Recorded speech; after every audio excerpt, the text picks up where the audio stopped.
This is Part2's gang, and we're still talking Amotekun. You know, the base from which I come to the challenge of security in our country is really a base of the quality of life that we live. In the last couple of years, we've had some really bad rap. Well, not because people are trying to be nasty to us, but because the statistics suggest so. We've been dubbed the poverty capital of the world.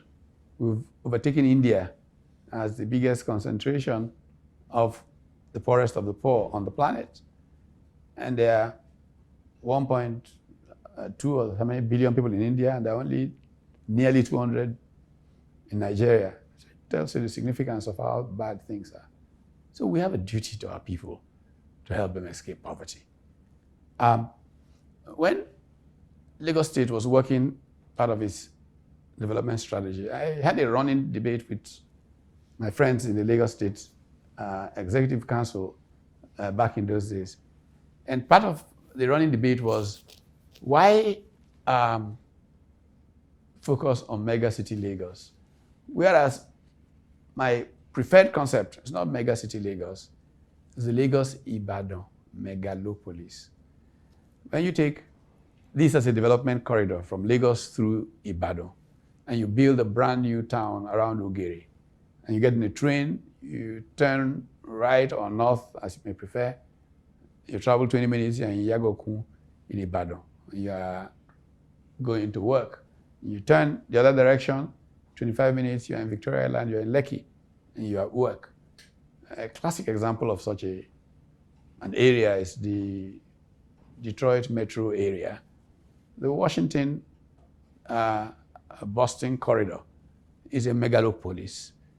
And so I was always encouraging of thinking that way, without any political thing. This is just human development. So when the Dawn Commission came, and the Dawn Commission began to focus on these development things, there was a natural corollary, which is, if there's going to be investments in this spread out area, it's going to be security that ensures that it's there. The people who have forest rangers in areas where forests are subject to all kinds of interferences in people's ability to create wealth for themselves. And there are all kinds of such security outfits. The concept of Amotekun, does it not fit into a simple flow of trying to ensure that people can develop themselves? And why would it attract a negativity for people to work together to ensure that their lives can improve? That's a very natural thing. I think Friedrich Nietzsche was there because they're human, they're too human. They just, those kind of flaws where people, but my stance is to sort of develop a very calm, tolerating attitude. But in fairness, save for some exceptions, nobody has outrightly said I reject it. There's been criticism of some flaws to say we were not consulted, or it's not well structured, or we're not sure of how it works. But I would just move a step back and say it cannot be overstated that Amotekun is a symbol and expression of two key things. One is security, and the other is democracy. I start with the security part of it. And you make a good point, which a lot of people forget in this country, that there is a link between poverty and security. That correlation, we've studied it many times and shown it, or rather, poverty and insecurity. I think it's better to put it that way. It's a negative correlation. It's matter of security because in the past 4 years, 3 or 4 years, there's been mayhem, kidnapping, killing in areas of the country, not just the Western Nigeria or the Southwestern Nigeria. And there's been requests, pressure, shouts to say, do something. It must be said that the governors, or who for them, did not just wake up and say, what do we do instead of doing tennis? Let's do Amotekun. No. It's because they had to respond to a security challenge. And what is beautiful about this, what is significant, is that for once, the few moments in the history of Nigeria, this is a bottom-up call. These are the people saying this is what we want, and they've gone to do it. Whichever way, at least they've stood there to do it. Now, my take is the people who are saying they're against it or against part of it, the good constructive way in a society, in a country where the Nigerian police are understaffed, overworked, ill-equipped, ill-distributed, anybody that comes to help should be welcomed. Any complimentary hand should be welcome on board. So my thinking is that in such situation, whoever has any protest, doubts, or concerns should just say, let's improve it, not throw it out outrightly. And, from some quarters of the country, and it's very unfortunate, really, and I'll be very direct about it, declarations by Mietiala, if not for the gravity of it, I would find it a comical thing. And I say this because I'm a headsman. Those who know me, you Google, I have a farm, I have a ranch. So, because I belong to that profession, I can understand. You see, in the ideal world, Colonel Tony Amir is a soldier. In the ideal world, if you're a soldier, if they say something about soldiers, you will go out, if you're a good soldier, you go and point out the bad ones. You should be in the forefront of kicking out the so-called, what do they call them? Rotten apple that will not stain you. So the position of Mietiala strikes me as that of married women who are supporting prostitutes. It's a very strange situation because ideally they should say, no, we are the good women. That is not part of us. And it's a strange kind of situation in the country. Part of the protest, part of the confusion, I must say, and this is, again, it's a democratic issue, but it's also governance and care and sensibility. Because a lot of this trouble started because the Attorney General Federation made that kind of unilateral fiat statement. And this is issue of competence. Because these governors, by virtue of their role as elected officers, and by the virtue of that most of them belong to the same party, they have informal, and they caucus together, is what we say elsewhere. They have informal and formal means to speak to them. If the intelligence gathering is what any of it saw, they should have seen Amotekun coming.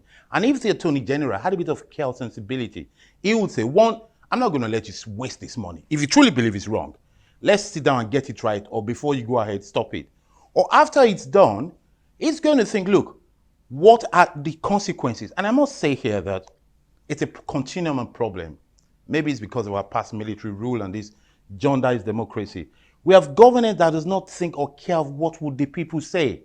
That if I go out to say this thing that they're supporting, that does not feel the pulse of the people. So if an Attorney General goes out and throws that kind of thing out, of course people are going to say no. And that is why a good thing, which is partly federation, partly community service, the key word, I think it was a beautiful, evocative word, but the key word there is network.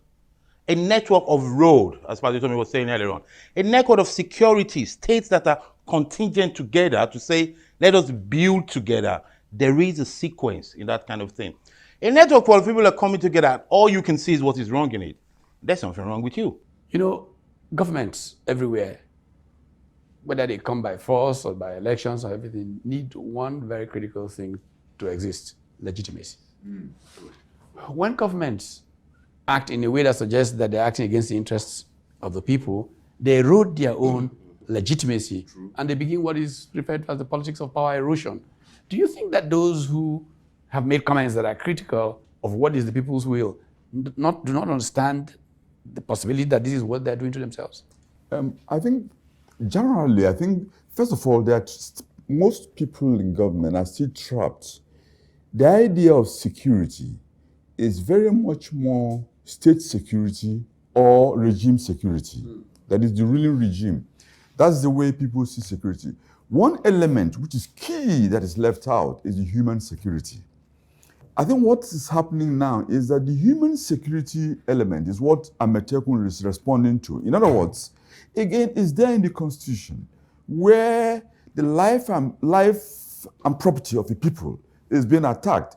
The people have a right to self-defense. Maybe the government was trying to try the pulse of the people, and the Attorney General was used.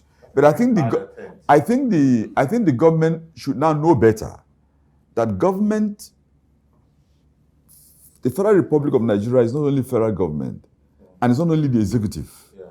And to that extent, the government should be better informed to start with. The Southwest was one of the places that gave Buhari the greatest. In fact, they made him the president, if I may say. Without the intervention of the Southwest critical stakeholders and the support, he wouldn't have, his ambition all these years wouldn't have come to fruition. So having said that, it would be wrong to be insensitive to a people who have been pushed to the wall, people being killed.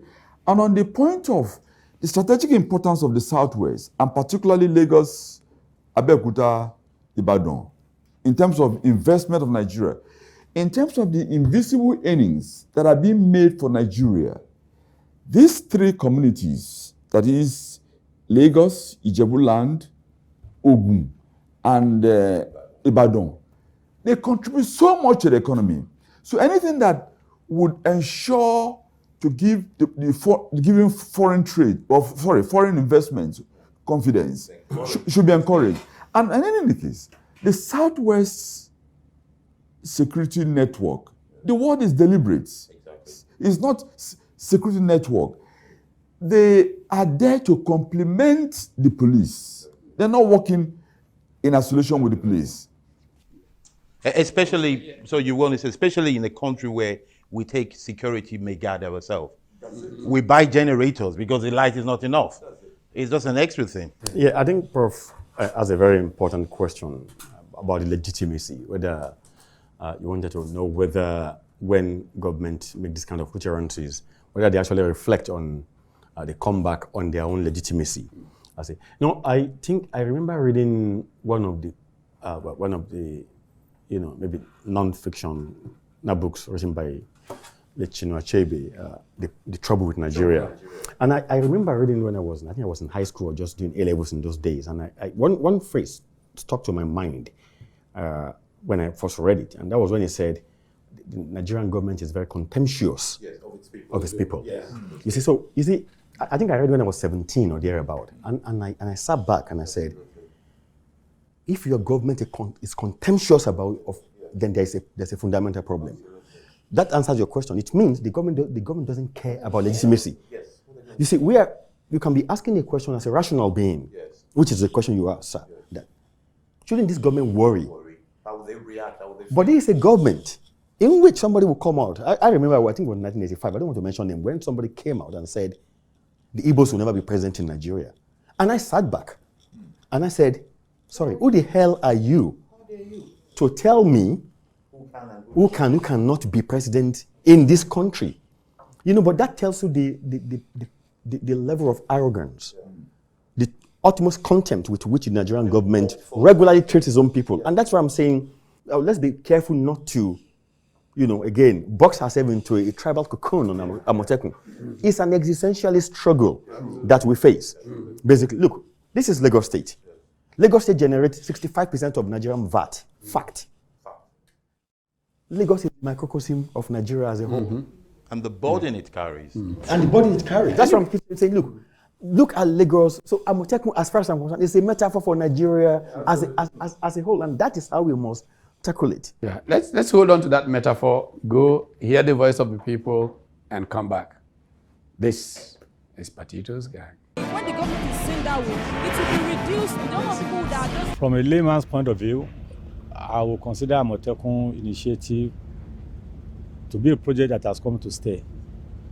The worst step you can take in life is to fight the will of a people who have resolved jointly to pursue a cause. If the will is there, it's more like a guerrilla fight. The experience of Vietnam is still alive all over the world. As powerful as the United States is, it could not subdue the Vietnamese. I would like to transit that to Nigeria. We've had a similar occurrence in times past when we had the Agbekoya challenge. Agbekoya was supposed to be a revolt by farmers against wrong taxation in Western Nigeria. There was nothing but the military and the police did not attempt to suppress the Agbekoya protest, but they could not win. Agbekoya dissolved naturally after the first military intervention. So Amotekun, I want to believe, has come to stay. And what government, the federal in particular, has to do is to judge up with the Amotekun promoters. And these are the state governors who have legal rights to pursue security for their people as the chief security officers of their respective states.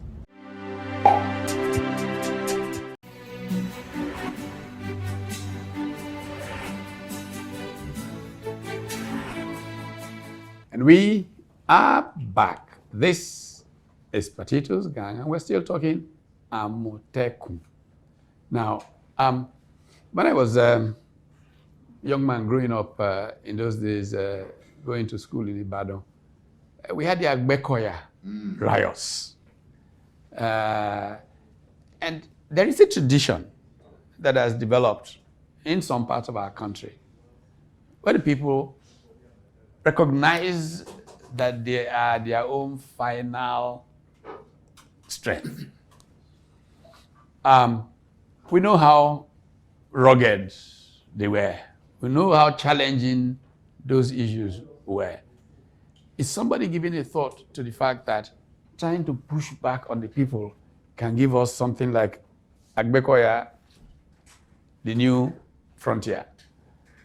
What does that mean in terms of evaluating these people's will for their own security? I'm happy you used the word Agbekoyas because, and earlier on, you were talking about protection of agric farms and so on. In the plan, which Amotekun is, it includes in all the resource people groups, it includes Agbekoyas. And so, and I've often said that there's a level of, you need in the rural area in Yoruba land, Agbekoyas, well organized.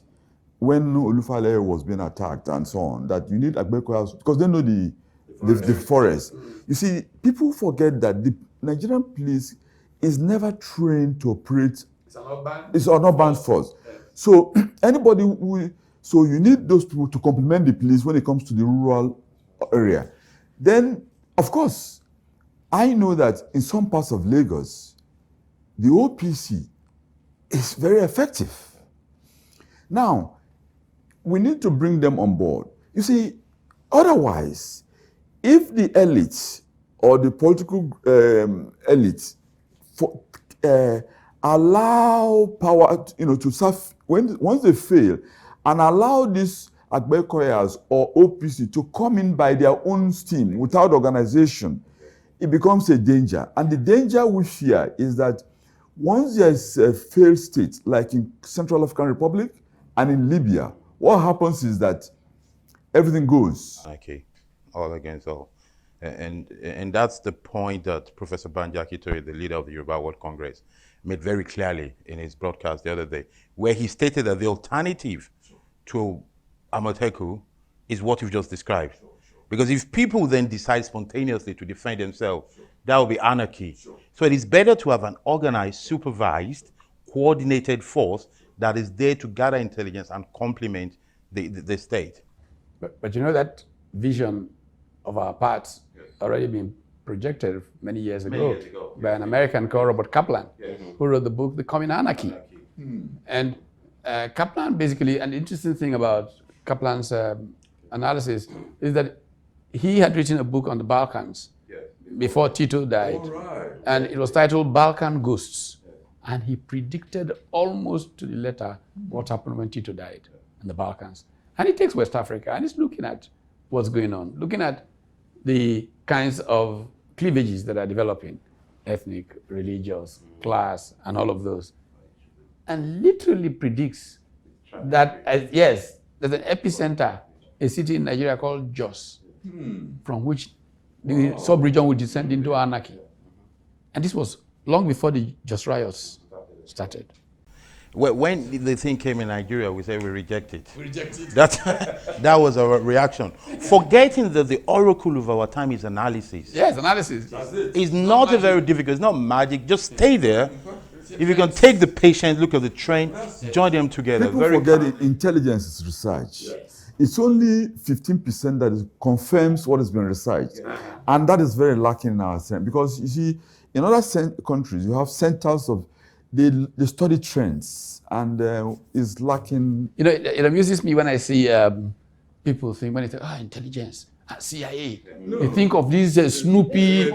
Most of it is just sitting down in your desk, looking at newspapers, looking at just simple. And that takes us to another grand deficiency we have. This disconnect between the academia and the city. When I was in Cambridge, it was a normal thing for ministers, for intelligence people to come and sit with us.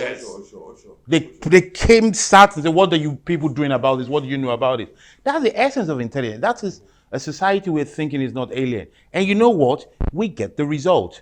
There is a case I always hold that's very dear to me because it's a Nigerian-British case. And when people think research is something that is not necessary. Somebody was beheaded in England some years ago. And we started, I was part of the team that helped investigate. I wasn't initially. But they called in all experts, anthropologists, biologists, nutritionists, because they wanted to, there was no head. So they had to find out who this person was. And they started from the food inside it, mixing it up, knowing who are the people that does this kind of thing, this kind of ritual, and traced back to Africa, to West Africa, hold your breath, to Nigeria. You know the story. That is the power of research, which is missing here. Unfortunately, and it's very sad, it's not only this government, but this government is turning to the head of a government that acts before thinking.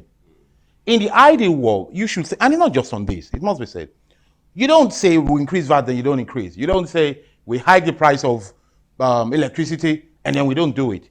You think thoroughly before doing it. You say, it's strategic thinking.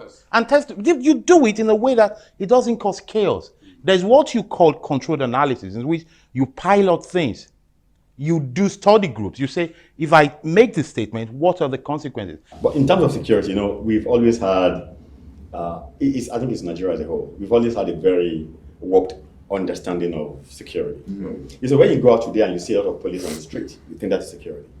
That actually is the first symptom of insecurity. Yeah. Especially when they're carrying guns. And I always tell people, when you have a lot of police, guns, and this, and they say, oh, yeah, there's security. No, there is security. Yeah. Otherwise, they won't be there. Prof, you're so. Can I just say something? And this is a very fantastic thing you just said, because some of us do joint ventures. When these investors come around, I always tell Nigerian companies to advise, don't show off by saying you have private security.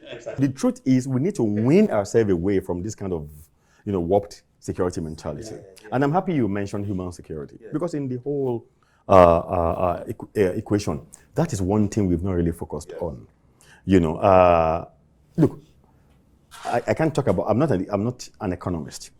Prof is, for goodness sake, 1989, Tiananmen Square is all that the world knew about China. Yeah. And in how many years? Almost 500 million people were lifted from abject poverty.